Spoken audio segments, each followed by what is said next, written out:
Está visitando en nuestros estudios en la mañana del día de hoy Fabio Pircho. Fabio, ¿qué tal? ¿Cómo estás vos? ¿Cómo andás? Buenos días, José Luis. Muy bien, ¿y vos? Bien, gracias por venir hoy. No, por favor, agradecido siempre por el espacio que nos das para difundir el tradicionalismo.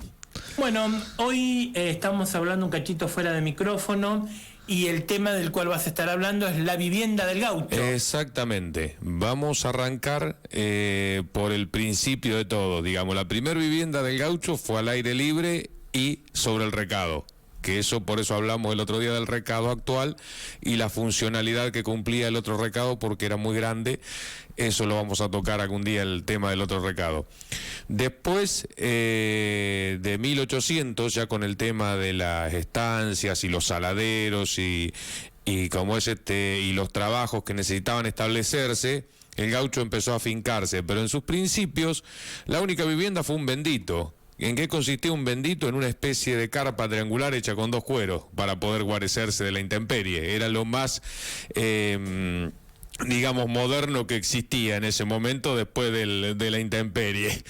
Y ahí empezamos, cuando empieza a afincarse el gaucho, con el primer rancho, que era un rancho de totora, se le llama.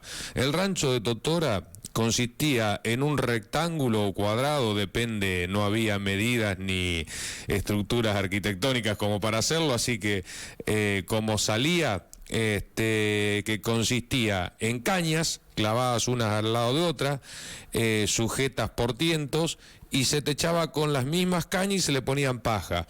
En la mayoría de los casos, o sea, no existía ningún tipo de revoque, nada, simplemente se lo forraba con algún cuero para guarecerse la intemperie. Ese fue el primer rancho, comúnmente llamado rancho de totora.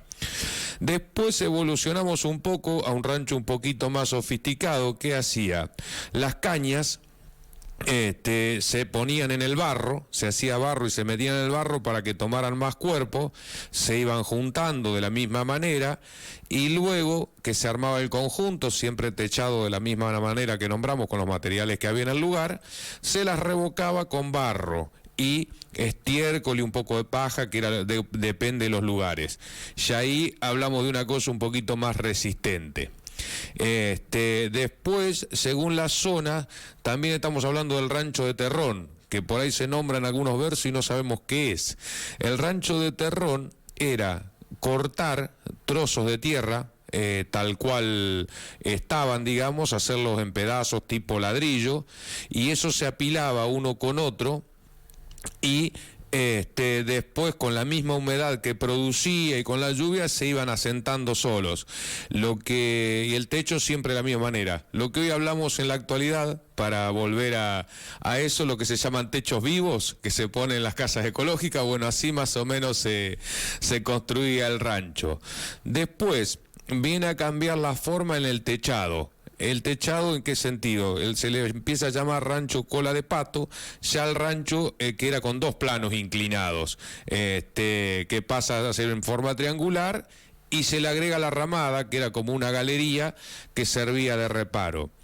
Y en lo último que tenemos en ranchos es el rancho de chorizos. El rancho de chorizos, ¿en qué consistía? Armar la estructura con palos, con cañas en ese momento. Después hubo algún alambre, los más, hablando arriba de 1900, que se armaba un poquito mejor la estructura.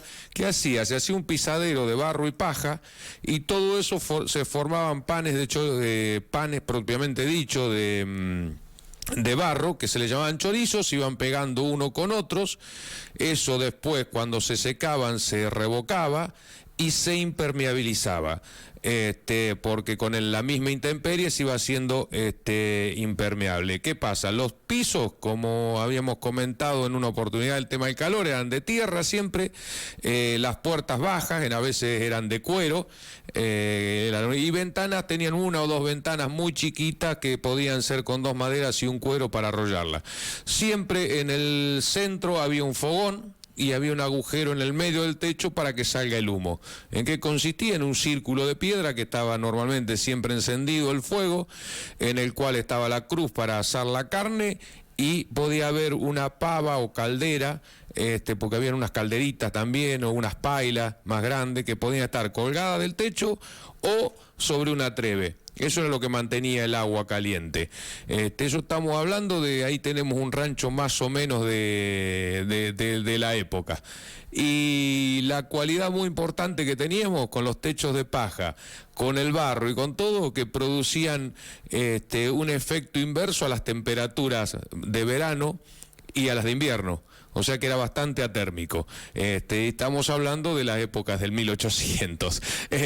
Así que bueno. Que ni ventiladores había. Exactamente, no había ningún tipo de elemento. Con el rancho de chorizos, en el cual tenemos un referente que está en pie todavía, de 1800 y pico, es el almacén La Paz de Ramos Generales en Roque Pérez, que está tal cual fue hecho. Lo único que ya debe estar con alambre, las estructuras y los palos, pero el rancho, o sea, el almacén de Ramos Generales está entero, para el que lo quiera ver, digamos, un rancho de época. Y después tenemos el monte, el rancho de Rosas, que fue traído a la estancia Los Cerrillos, pero ese ya es un rancho sofisticado, ya hecho con ladrillo crudo, con pasto dulce, el techo que son traídos del litoral, paredes de unos 60 centímetros, era un rancho bastante sofisticado. Y bueno, la última característica que le damos, que baño no tenía ninguno porque había campo por todos lados, así que eso era lo que había. En ese momento en el baño no se preocupaban. Exactamente, ni por la cocina tampoco, eran dos cosas que no... Ni baño ni cocina. Exactamente, después hubo algunas evoluciones que las contaremos más adelante entre las comodidades que se le fueron agregando al rancho en otro programa. Muchísimas gracias por tu tiempo, Fabio. Gracias, no, por favor, José Luis, gracias a vos por este espacio para difundir nuestra cultura, nuestros orígenes, cultura gaucha, digamos que en todas las etapas estuvo el gaucho. Gracias, José Luis. Muchas gracias. Bien, así pasó entonces en la mañana de hoy